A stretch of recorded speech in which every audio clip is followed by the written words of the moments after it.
ଲୋପାମୁଦ୍ରା ମହାନ୍ତିଙ୍କ ଲିଖିତ ଲୋକାପୁଅ ସୁରିଆ ଦ୍ୱିତୀୟ ଅଧ୍ୟାୟ। ପୁରୁଷୋତ୍ତମପୁରର ସୁରିଆ ମୋ ଗେହ୍ଲା ବାପା। ପୁରୁଷୋତ୍ତମପୁରର ସୁରିଆ ଅର୍ଥାତ୍ କଥାକାର ସ୍ୱର୍ଗତ ସୁରେନ୍ଦ୍ର ମହାନ୍ତି ଥିଲେ ନିଜେ ହିଁ ନିଜର ଷ୍ଟାଇଲ। ଏକାନ୍ନବର୍ତ୍ତୀ କୋଳାହଳପୂର୍ଣ୍ଣ ପରିବାର ଭିତରେ ଜୀବନ ବିତାଉଥିଲେ ମଧ୍ୟ ସମାଜ ଦର୍ପଣରେ ନିଜକୁ ଜଣେ ନିଃସଙ୍ଗ ବ୍ୟକ୍ତି ଭାବରେ ପରିଚୟ ଦେଇଛନ୍ତି।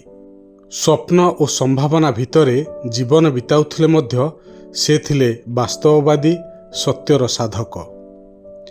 ତାଙ୍କ ଭାବନା ଓ ମତ କଥାରେ ନ କହି ବିଭିନ୍ନ ସ୍ଥାନରେ ଲେଖୁଥିଲେ। ମୁଁ ଏବେ ଚିନ୍ତା କରୁଛି, ସେ ତାଙ୍କ ଜୀବନ ଦର୍ଶନ, ବଞ୍ଚିବାର କଳା ଲେଖିନଥିଲେ ଆମେ କେବେଠାରୁ ତାଙ୍କ ଦର୍ଶନ, ଚିନ୍ତା ଚେତନା ହୁଏତ ଭୁଲି ସାରନ୍ତୁଣି। ତାଙ୍କ ଦ୍ୱାରା ରଚିତ ଅଚଳାୟତନ ଉପନ୍ୟାସରେ ଲେଖିଛନ୍ତି, ମୂଲ୍ୟ ଓ ମୂଲ୍ୟବୋଧ ଏକା କଥା ନୁହେଁ। ମୂଲ୍ୟ ଅର୍ଥଗତ, କିନ୍ତୁ ମୂଲ୍ୟବୋଧ ଆଦର୍ଶଗତ। ସେ ଏହା କେବଳ ଲେଖିନାହାନ୍ତି, ସେହି ମୂଲ୍ୟବୋଧ ରକ୍ଷା କରିବା ପାଇଁ ତାଙ୍କୁ ଅନେକ ମୂଲ୍ୟ ଦେବାକୁ ପଡ଼ିଛି। ସାହିତ୍ୟ ଥିଲା ତାଙ୍କ ପ୍ରାଣ। ସେ ଯେଉଁ ଆଦର୍ଶରେ ବିଶ୍ୱାସ କରୁଥିଲେ, ଆଦର୍ଶକୁ ରୂପାନ୍ତରିତ କରୁଥିଲେ ସେହି ସାହିତ୍ୟରେ ଅବା ରାଜନୀତିରେ ଅବା ସାମ୍ବାଦିକତାରେ। ଏକ ସାକ୍ଷାତକାରରେ ସେ କହିଛନ୍ତି, ମୁଁ ଅଧେ ବାବାଜୀ, ଅଧେ ସନ୍ନ୍ୟାସୀ ଓ ଅଧେ ହେଉଛି ରୁଦ୍ର କାପାଳିକ। ସେ ସମସ୍ତଙ୍କୁ ବିଶ୍ୱାସ କରନ୍ତି, କିନ୍ତୁ ଆପଣାର ଭାବନ୍ତି ଜଗନ୍ନାଥଙ୍କୁ। ଭଲ ପାଆନ୍ତି ଖାଇବାକୁ ଓ ଖୁଆଇବାକୁ।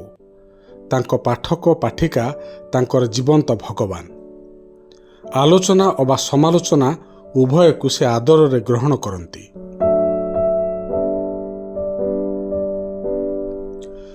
ବାପାଙ୍କ ବନ୍ଧୁ ଥିଲେ ସୁନ୍ଦରଗଡ଼ର କବି ବିନୋଦ ନାୟକ। ଏହି କଥାଟି ବାପାଙ୍କ ମୁହଁରୁ ଶୁଣିଛି। ଦୁହେଁ ଥିଲେ ରେଭେନ୍ସା କଲେଜର ଛାତ୍ର। କବି ବିନୋଦ ନାୟକ ଥିଲେ ପଞ୍ଚମ ବର୍ଷର ଛାତ୍ର, ଆଉ ବାପା ଥିଲେ ତୃତୀୟ ବର୍ଷର ଛାତ୍ର। ଦୁହେଁ ରହୁଥିଲେ କଲେଜ ପାଖ ଏକ ମେସ୍ରେ। କବି ବିନୋଦ ନାୟକ ପ୍ରତିଦିନ କବିତା ଲେଖନ୍ତି, ବାପାଙ୍କୁ ଶୁଣାନ୍ତି। ବାପା ବିନୋଦ ନାୟକଙ୍କ କବିତା ସଂକଳନ ନୀଳଚକ୍ର ଭୂମିକାରେ ଲେଖିଛନ୍ତି, ମୁଁ ଲକ୍ଷ୍ୟ କରିଛି ଆଜିକାଲି ଲେଖକଙ୍କ ମଧ୍ୟରେ ଘୋର ପରଶ୍ରୀ କାତରତା। କେହି ଅନ୍ୟର ପ୍ରତିଷ୍ଠା ସ୍ୱୀକାର କରିବାକୁ କୁଣ୍ଠିତ। ଅନ୍ୟକୁ ଟାଣି ତଳେ ପକାଇ ନିଜେ ଡେଙ୍ଗା ଦିଶିବାର ପ୍ରବୃତ୍ତିଟା ଆଜି ବୋଧହୁଏ ରାଜନୀତିରୁ ସାହିତ୍ୟ କ୍ଷେତ୍ରକୁ ସଂକ୍ରମିତ ହେଉଛି। କିନ୍ତୁ ସେଦିନ ଥିଲା ଅଲଗା। ସାହିତ୍ୟ ଥିଲା ଶ୍ରଦ୍ଧା ଓ ସୌହାର୍ଦ୍ଦ୍ୟର ତୀର୍ଥଭୂମି। ଯିଏ ଧାଡ଼ିଏ ଲେଖିଲା, ସେ କିପରି ଆହୁରି ଲେଖୁ, ସେଥିପାଇଁ ପ୍ରେରଣା ଦେବାରେ କେହି କାତର ନଥିଲେ। ବନ୍ଧୁ ଗୁରୁପ୍ରସାଦ ସାଇକେଲରେ କୌଣସି ଏକ ସିନେମା ଗୀତ ଗାଇ ଗାଇ ବିପରୀତ ଦିଗରୁ ଆସୁଥିଲେ। ବାପାଙ୍କୁ ଦେଖି ଚିତ୍କାର କଲେ, ତୁମ ଗପଟି ଖୁବ୍ ଭଲ ହୋଇଛି ହେ ସୁରେନ୍ଦ୍ର। ବାପା ସାଇକେଲରୁ ଓହ୍ଲେଇ ପଡ଼ିଥିଲେ। ବାପା ପଚାରିଲେ, କେଉଁ ଗପ, କେଉଁ ପତ୍ରିକାରେ?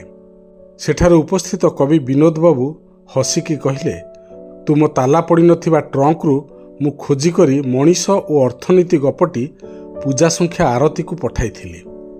ଆଜି ବୋଧହୁଏ ଲେଖକଙ୍କ ମଧ୍ୟରେ ଏ ସହୃଦୟତା ଆଉ ସମ୍ଭବ ନୁହେଁ। ସେଥିପାଇଁ ସାହିତ୍ୟର ପ୍ରାଣଧର କ୍ରମେ ଶୀର୍ଣ୍ଣ ଓ ସଙ୍କୁଚିତ ହୋଇ ଆସୁଛି। ମୋତେ ଅନେକ କହନ୍ତି, ତୁମେ କାହିଁକି ଲେଖୁନ? ମୁଁ ତାଙ୍କର ଉତ୍ତର ବାପାଙ୍କ ଲେଖାରୁ ଦେଇଥାଏ। ସାହିତ୍ୟ କଳଙ୍କିତ ଚନ୍ଦ୍ରର ଜ୍ୟୋତ୍ସ୍ନା ପରି ଅଘୋରୀ। ସମୁଦ୍ରର ଫେନିଳ ଲହରୀକୁ ଏହା ଏହିପରି ମହିମାନ୍ୱିତ କରେ। ନର୍ଦ୍ଦମାର ପଙ୍କକୁ ମଧ୍ୟ ଅବର୍ଣ୍ଣନୀୟ ସୁଷମାରେ ବ୍ୟଞ୍ଜିତ କରେ। ସେଥିପାଇଁ ଯେଉଁ ଆତ୍ମାର ଅତୃପ୍ତି ନାହିଁ, ଅନୁସନ୍ଧାନ ନାହିଁ, ଜୀବନର ଆବିଷ୍କାର ନାହିଁ ଓ ସେଥିପାଇଁ ବେଦନା ଅଥବା ସଂଗ୍ରାମ ନାହିଁ, ତାହା ସିଦ୍ଧ ଲେଖକ ହାତର ଶୈଳୀ, ଅଙ୍ଗୀକାରର ଚମତ୍କାରିତାରେ, ଗୁଡ଼ାଏ ଶ୍ରୁତିମଧୁର ଶବ୍ଦର ସମାହାରରେ ଭଲ ଲେଖା ହୋଇପାରେ। ମାତ୍ର ତାହା ଚିରନ୍ତନ ଲେଖା ବା ଇଟର୍ନାଲ ରାଇଟିଂ ହୋଇପାରିବ ନାହିଁ। ସୁରେନ୍ଦ୍ରଙ୍କ ମତରେ ସାହିତ୍ୟ ଯେକୌଣସି ଏକ ନିର୍ଦ୍ଦିଷ୍ଟ ଐତିହାସିକ ଯୁଗରେ, ଏକ ନିର୍ଦ୍ଦିଷ୍ଟ ସମାଜରେ ଓ ଭାଷାଭାଷୀ ଭୂଖଣ୍ଡରେ ପ୍ରତିଷ୍ଠିତ ମୂଲ୍ୟବୋଧ ଓ ସଂସ୍କୃତିର ରସୋତ୍ତୀର୍ଣ୍ଣ କଳାକୌଶଳର ରୂପାୟନ। ସାହିତ୍ୟର ସାର୍ବଜନୀନ ଅନୁଭୂତି ସମ୍ପର୍କୀୟ ତାଙ୍କର ଗୋଟିଏ କଥା ଆଜି ପର୍ଯ୍ୟନ୍ତ ମୁଁ ଜୀବନରେ ମାନି ନେଇଛି। ମଣିଷ ଯାହାକୁ ଆତ୍ମାରେ ବିଶ୍ୱାସ କରେ, ତାହା ସହ ପ୍ରବଞ୍ଚନା କରିବା ଉଚିତ ନୁହେଁ। କ୍ଷୁଦ୍ର ବଳୟରୁ ବୃହତ୍ତର ବଳୟକୁ ଗତି ଆପଣାଇ ନେବା ଉଚିତ। ଖରାଦିନ ସନ୍ଧ୍ୟାବେଳେ ଶିବାନୀର ଲାଲ ବାରଣ୍ଡାରେ ଚାହା ଖଟିଟା ବେଶ ଜମେ। ବାପା ତାଙ୍କର ବେତ ଆରାମ ଚେୟାରରେ ବସିଥାନ୍ତି। ବାପାଙ୍କ ହାତରେ ଗ୍ରୀନ୍ ଟି ଗ୍ଲାସ୍। ଆମେ ସବୁ ଯେଉଁଠି ଜାଗା ପାଉ ସେଠି ବସି ପଡ଼ୁ। ସେ କଥା ଆରମ୍ଭ କରନ୍ତି ସମ୍ବାଦରେ ପ୍ରକାଶ ପାଇଥିବା ତାଙ୍କ ଲେଖାକୁ ନେଇ।